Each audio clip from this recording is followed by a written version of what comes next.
আমার মানসিক স্বাস্থ্য যাত্রা 32 বছর পর্যন্ত আমার জীবন এবং কর্মজীবন খুব ভালোভাবেই এগিয়ে চলছিল, কিন্তু হঠাৎ করে প্রচণ্ড কর্মক্ষেত্রের চাপ এবং পারফরমেন্সের চাপের কারণে আমি মানসিকভাবে ভেঙে পড়ি।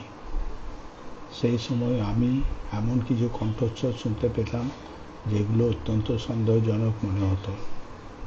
কখনো কখনো এমন মানুষ ও জিনিসও দেখতে পেতাম যেগুলো বাস্তবে ছিল না। সেই সময় আমি একটি শীর্ষস্থানীয় আইটি সার্ভিসেস সংস্থায় কাজ করতাম। আমি ভাবতাম হয়তো চাকরি ছেড়ে দিলেই আমার সব সমস্যা শেষ হয়ে যাবে। আমার বাবা আমাকে একজন মনোরোগ বিশেষজ্ঞের পরামর্শ নিতে বলেন। চিকিৎসকের সঙ্গে কথা বলার পর জানতে পারি আমি স্কিজোফ্রেনিয়ার সঙ্গে জীবনযাপন করছি। সেই মুহূর্তে আমার মনে হয়েছিল আমার পুরো পৃথিবী যেন ভেঙে পড়েছে। কিন্তু আমার গল্প সেখানেই শেষ হয়নি।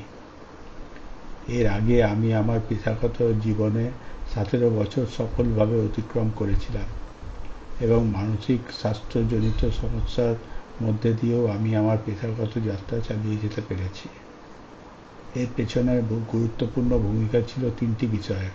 প্রথমত নিজের ওপর বিশ্বাস, দ্বিতীয়ত পরিবারের নিঃশর্ত সমর্থন, তৃতীয়ত চিকিৎসকদের পেশাদার সহায়তা ও নির্দেশনা। আমার অভিজ্ঞতা আমাকে শিখিয়েছে মানসিক স্বাস্থ্যজনিত সমস্যা জীবনের শেষ নয়। সঠিক চিকিৎসা, পরিবারের সমর্থন এবং নিজের প্রতি বিশ্বাস থাকলে মানুষ তার জীবন ও কর্মজীবনকে আবারও এগিয়ে নিয়ে যেতে পারেন। এই গল্পটি আমার ব্যক্তিগত অভিজ্ঞতা, এটি কোনো চিকিৎসা পরামর্শ নয়।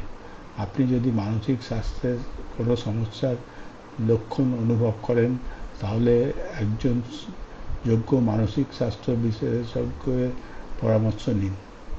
ধন্যবাদ আমার গল্পটা শোনার জন্য।